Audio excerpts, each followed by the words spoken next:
state of Michigan, parts of it borders Canada. And because of that, I'm very concerned that the new broadcast spectrum auction that's been authorized by Congress earlier this year could really pose a problem to many of the people that I represent, who are senior citizens or disabled, who are struggling financially, all of whom exclusively rely on local, over-the-air free television for their information and also to receive their emergency information and news.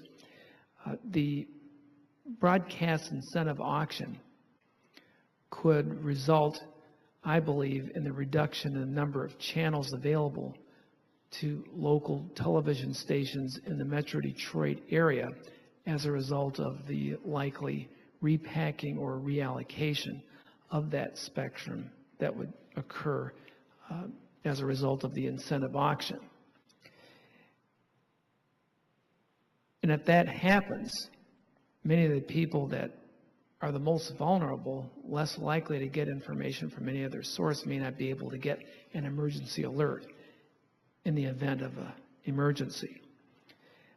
And Mr. Turetsky, would you commit to work with Congress to make sure that all Americans, especially the folks that I represent in Metro Detroit and those residents that live along the northern border, that they would still have access to free local over-the-air television during an emergency, to be able to receive emergency communications?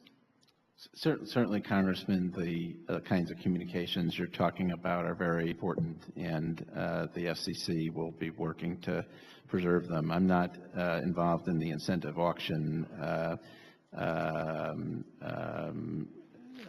item that's coming up, but I would be happy to supply a further response in writing on behalf of the Commission. But certainly we very much care about that issue and would want to ensure that there's a continued source of information as you describe it.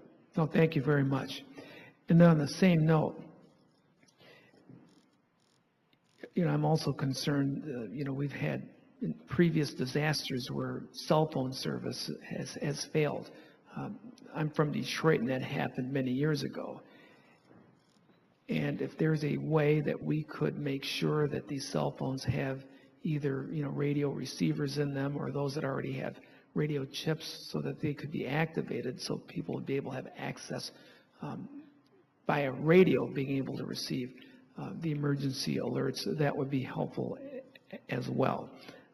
So if that's something that the FCC could also help safeguard, that the emergency communications available through cell phones would have that radio chip in them or have them activated, we would appreciate that. If you have any comments on that, I would also welcome. I do. We provide a variety of ways.